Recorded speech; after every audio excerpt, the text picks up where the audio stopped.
끝판대장입니다. 오늘 구독과 좋아요, 알림 설정 그리고 댓글까지 부탁드리겠습니다. 이제 곧 추석 연휴인데 연휴 잘 보내시고요. 일단은 뭐 코인은 살펴보도록 하면 그렇게 특별한 움직임을 있지는 않았다. 다만 조금 긍정적이었던 부분은 이제 이때 CPI가 발표돼서 이만큼의 하락이 있었지만 금방 꼬리를 말고 다시 이렇게 위로 올리는 모습, 이런 게 좀 긍정적이라고 볼 수 있는데 뭐 아직까지는 제가 계속 말씀드린 것처럼 이제 9월의 횡보에 대한 부분은 아직 좀 변함이 없는 것 같다라는 생각이 들고, 뭐 주봉을 봐서도 지금 이 7일선이 58,500인데 여기를 제대로 못 넘어주고 있고 이제 이렇게 있는 모습. 그래서 그냥 몇 주 좀 더 이렇게 횡보한 다음에 올려주면 좋은 모습이지 않을까라는 생각을 하고 있고요. 그래서 이게 이동평균선을 우리가 좀 보면은 요 7일 이동평균선과 그 다음에 요 50선이 지금 교차돼서 이렇게 만나고 있기 때문에 얘가 지금 여기서 갇힐 가능성이 있는데 이 다음에 요 위로 이렇게 튀어오르면 굉장히 좋은 무빙일 것 같다라는 생각은 개인적으로 하고 있으나 일단 뭐 좀 더 지켜봐야 될 부분 같고요. 천천히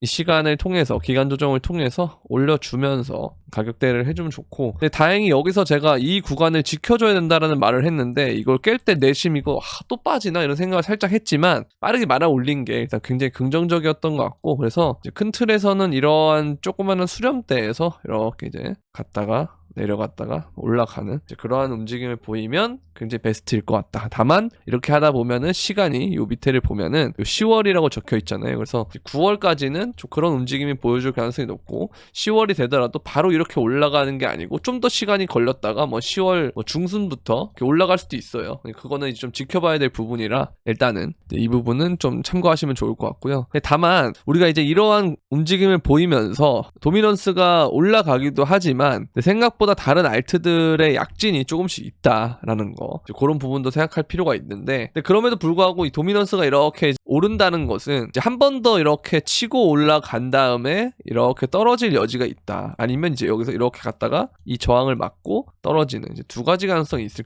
가능성이 있다라는 거죠. 이렇게 두 가지가. 그래서 1번 가능성이 되면 또 여러분들이 이제 느꼈을 때 또 알트는 또 답답하네 이렇게 또 생각할 수가 있어서 1번 가능성을 일단 두고 내가 비트를 들고 가면 최소한 2번 가능성이 오더라도 어느 정도는 얘가 교집합으로 먹을 수 있는 부분이 있기 때문에, 그래서 1번 가능성에 우리가 포커싱을 맞추고 2번까지도 대응할 수 있는 전략을 펴는 게 좋지 않느냐라는 생각을 하고, 제가 근데 이 와중에도 이런 말을 하다가 알트를 천천히 모아가는 건 괜찮습니다 라고 이제 하면은 여러분들이 이 천천히에 대한 기준이 조금 다른 것 같아요. 저는 정말 3개월 이런 느낌으로 횡보를 하면 이 정도는 잡고, 제가 100일 얘기를 했었던 것 같은데 그냥 천천히 하루마다 조금씩 산다던가 아니면 2주마다 한 번씩 산다던가 이런 느낌으로 천천히를 가야 되는데, 그게 아니고 그냥 내 기준보다 조금 더 천천히 산다라는 생각으로 샀는데 알고 보니까 빠른 템포면 그 와중에 그러고 도미넌스가 이렇게 오르면 또 이렇게 문제가 생길 수 있는 거거든요. 그래서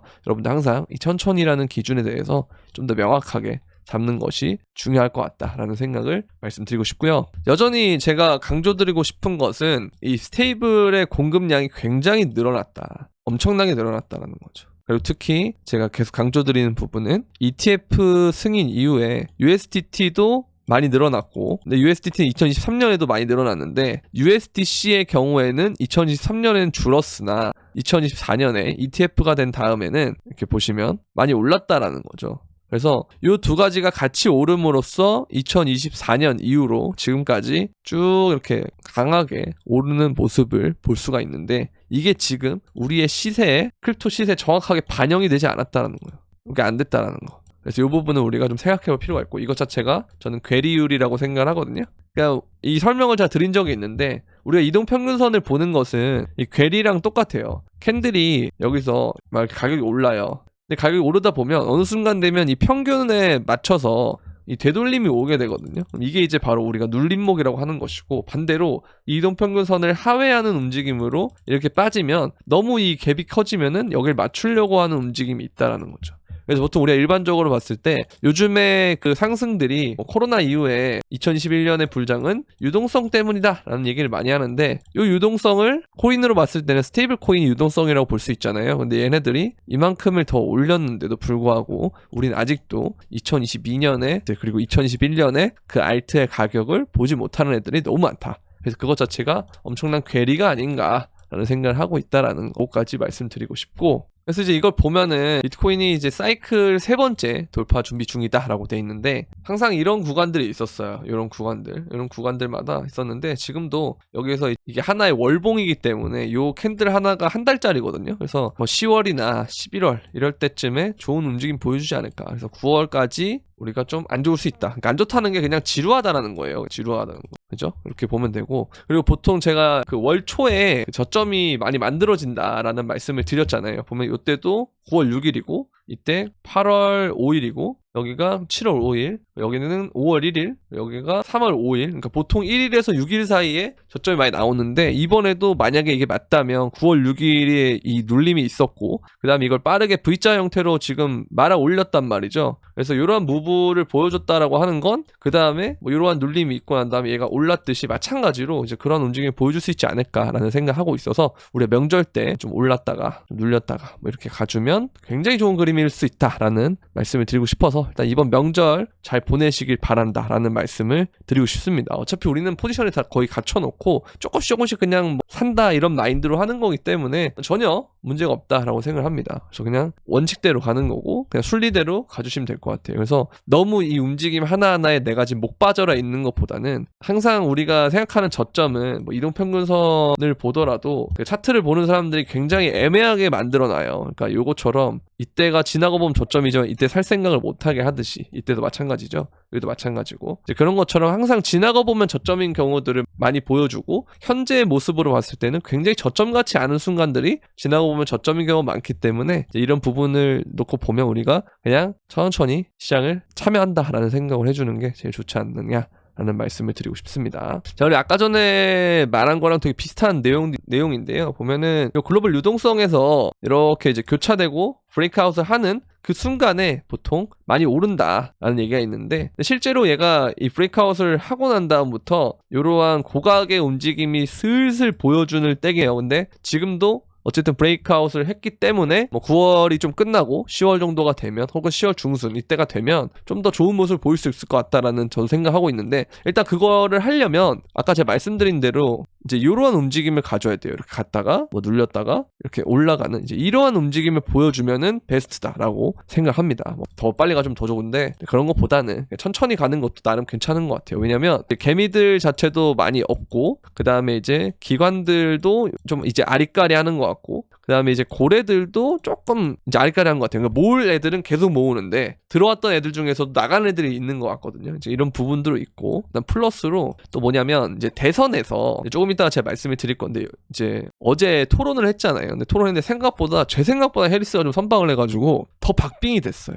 근데 이 박빙이 되면은 그죠? 보면은 이거죠. 이겁니다. 이거 죄송합니다. 보면은 이제 암호화폐하고 채굴 관련주가 트럼프 밈코인도 타격이고 대선 토론 때문에 하락했다는 거는 그러니까 트럼프가 되는 게 해리스가 되는 것보다 더 좋다라고 이제 크립토인들은 생각을 하고 있는 거예요. 근데 거기서 트럼프가 조금 애매하니까 그러니까 그 토론 때문에 이게 다 이렇게 타격이 오고 하는 건데 근데 만약에 이런 상황에서 박빙이 되고 요게 이제 선거 때까지 모르고 그 다음에 만약에 트럼프가 된다. 이때부터 난리 나는 거예요. 그러니까 이 구도도 전 나쁘지 않아요. 왜냐면 이 박빙이 될 때 민주당 입장에서도 지금 집권당이잖아요. 바이든이 민주당이니까. 얘네들이 이제 옐런도 그렇고 슬슬 돈을 풀 수밖에 없어요. 그러니까 박빙이면 돈 좀 풀면은 해리스가 해볼만 할 것 같은데? 라고 하면서 아니 원래 바이든일 때는 거의 무슨 9대1 게임이었는데 이거 해리스로 바뀌니까 할만하다. 그러면 이거 괜찮은 거 아니야? 돈 한번 풀어볼까? 그럼 이것 가지고도 어느 정도 괜찮은 움직임 보일 수 있는데 다만 박빙으로 가면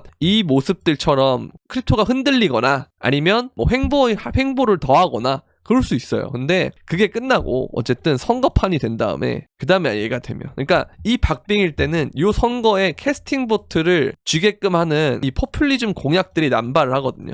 그럼 이제 크립토 공약들을 마구잡이를 쏟아내겠죠. 그래서 해리스가 되든 트럼프가 되든 우리가 크립토 쪽에서는 다 긍정적이게 되듯이 아예 그냥 정책들을 공약으로 엄청나게 남발할 것이다. 그러면 굉장히 좋은 공약들이 많이 생길 거예요. 근데 뭐 그게 실현 가능하냐 가능하지 않냐는 사실 상관이 없는 게 왜냐면 대통령의 선거가 되고 선거가 끝나고 이제 임기를 시작할 때 그때가 언제냐? 미국 대통령은 다음 해 1월 20일 그때 보통 재임을 하는데요. 그쵸? 그러면 이제 임기가 언제부터 시작이다? 이 취임식을 하는 게 1월 20일이라는 거예요. 근데 그러면 우리가 알고 있는 이제 연말에 좋은 장세에서 해당할 수 있는 거예요. 근데 왜냐하면 뭐 정권을 바뀌면 안 되지 않느냐라고 했는데 우리가 곰곰이 한번 생각해보면 우리가 대선이 최근에 2016년이 있었고 그 다음에 2020년이 있었잖아요. 자, 근데 둘 다 보면은 2016년은 보면 힐러리랑 트럼프가 돼서 원래는 집권당이 오바마였습니다. 오바마였다가 정권 교체가 돼서 트럼프가 됐어요. 그쵸? 근데 2020년에는 뭐가 됐냐? 트럼프였다가 바이든이 된 거잖아요.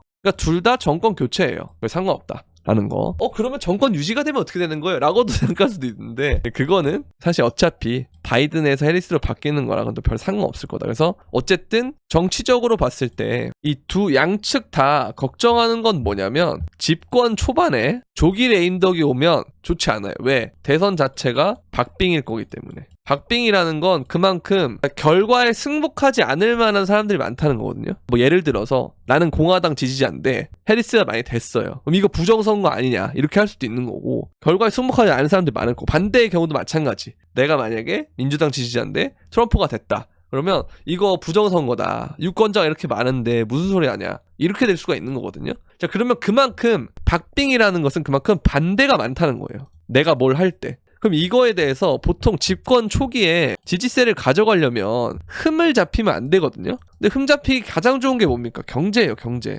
그래서 보통 대선이 끝나고 난 다음에 집권 1년 차에 장이 괜찮았던 이유가 보통 그런 거예요.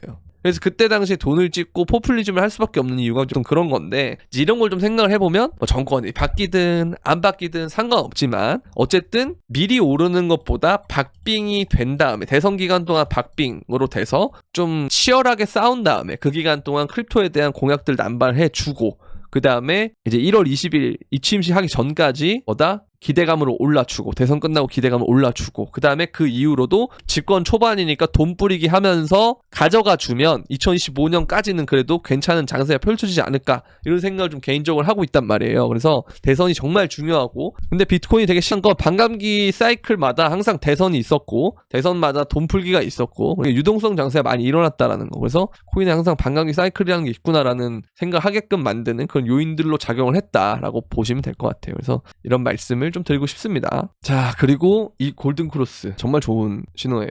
보시면 골든크로스 이후에 이렇게 고각 상승이 나왔다. 여기도 나왔다. 지금도 골든크로스 나왔는데 아직 고각 상승이 안 나왔다는 거는 이만큼 힘을 더 비축하고 있다는 뜻도 되거든요. 그렇다는 건 엄청난 랠리가 추후에 일어날 가능성이 높아진다라는 거기 때문에 이 부분에 대해서 좀 기대를 할 필요가 있지 않나라는 생각이 들고 자, 그리고 알트코인도 보면 여기서 숄더 헤드 숄더 이거는 역헤드 숄더 패턴을 말하는 거거든요. 근데 지금 이 넥라인 자체를 돌파하고 하는 모습이 좀 더 보여진다면 얘는 이 위쪽에 13%라든지 아니면 12%라든지 이런 자리까지 올라갈 만한 여지가 생긴다라는 말씀을 드리고 싶습니다. 그래서 다들 알트가 끝났다 그런 얘기를 하지만 실상은 점점 어쨌든 도미넌스 자체는 회복하고 있는 모습이다라고 말씀드리고 싶습니다. 이렇게 보면 되고 다만 아까 비트코인 도미넌스가 오르는 그 과정이 마지막으로 한 번 더 있을 수 있기 때문에 이 부분에 대해서는 좀 조심해야 된다라는 말씀을 드리는 거고요. 큰 그림을 봤을 때는 이게 끝난 다음에는 아까 말씀드렸던 비트코인의 도미넌스 오르는 상황이 끝나면 그 다음에 다시 알트로 좀 유입되지 않을까라는 생각을 좀 개인적으로 하고 있다. 그렇게 말씀드리고 싶습니다. 그리고 비트코인이 시계열처럼 되게 딱딱딱 주기가 맞는 것 같다라고 하는 이유도 보면은 이제 반감기 이후에 보면 이러한 횡보 구간을 거치고 그 다음부터 고각 상승, 횡보 구간, 고각 상승, 그러니까 이런 부분들이 있다라고 말씀을 드리고 싶고요. 자, 그리고 비트코인 채굴 업체가 현금화 대신 존버라는 카드를 꺼내들고 있고요. 신형 채굴기 역시도 적극 매입을 하고 있다 이러는데 어쨌든 채굴자들 중에서 떠날 애들은 떠났고 그 다음에 남아있는 애들은 존버를 한단 말이죠. 그 말이 무슨 말이냐? 당분간은 채굴자들의 매도세가 나오지 않을 확률이 높다는 거. 그러니까 우리가 이제 4월부터 신고점 돌파를 계속 시도했지만 번번이 실패했던 이유 중에 가장 큰 거는 채굴자들의 매도와 그 다음에 기존 고래들이 일부 매도하는 세력들이 있었기 때문에 이제 이런 것들이 좀 컸는데 얘네들이 어쨌든 다 매도를 했고 이걸 받았고 다시 올리게 된다면 추후에는 굉장히 이게 시너지가 좋을 거다라는 생각하고 있기 때문에 남은 애들은 역시 존버라는 카드를 꺼내 들었고 그래서 전반적으로 봤을 때 장세 자체가 그렇게 나쁘진 않은 것 같다라는 생각이 들어요. 뭐 악재를 만들 만들려면 만들 수는 있겠지만 그래도 긍정적으로 생각해보면 좋은 것도 되게 많거든요. 그래서 너무 여러분들이 지금 되게 과도한 공포에 빠져있고 그런 모습인 것 같다라는 말씀을 드리고 싶습니다. 그리고 금리 인하와 글로벌 유동성 증가가 맞물리면 알트코인 강세장 올 거다 그런 얘기 하는데, 알트코인은 2006년, 2017년 금리가 인상되던 시기에 글로벌 M2 규모가 증가에 따라서 첫 강세장 경험했고, 그다음에 미국이 2019년 금리를 인하하기 시작한 뒤 알트코인은 비트코인 대비 더 큰 상승 추세를 보였고, 실질금리가 바닥을 치고 상승하기 시작할 때는 고점을 찍었다. 그 약세장의 용고는 그 규모가 감소하기 시작했을 때다. 올해 3월까지 실질금리가 수년 만에 최고치를 기록했지만 MT는 보약세를 보였다. 이거 조금 있으면 다시 올라갈 거기 때문에 여러분들 조금 있으면 금리 인하 되잖아요. 금리 인하하고 그다음에 옐런도 돈을 또 풀 거고 이러니까 저는 나쁘게 보이지가 않습니다. 그래서 일단 저는 그런 거에 맞춰서 계속 영상을 찍고 있고, 뭐 여기에 동의가 되든 동의가 안 되든 뭐 그거는 저는 제 의견을 말하는 거니까 그래서 그렇게 보고 있기는 한데, 어찌됐든 간에 이런 식의 상승장 종료를 제가 사실 경험해 본 적이 없어가지고 항상 엄청난 광기가 있었다고 생각했는데, 저는 사실 제 개인적인 매도 타이밍은 제 유튜브가 10만을 가면 매도를 해야 된다라는 생각이 좀 있어요. 그 정도로 그러니까 개미들이 막 와가지고 매일매일 유튜브 보고 막 그랬어야 되는데 2021년과 같은 그게 없다 아직.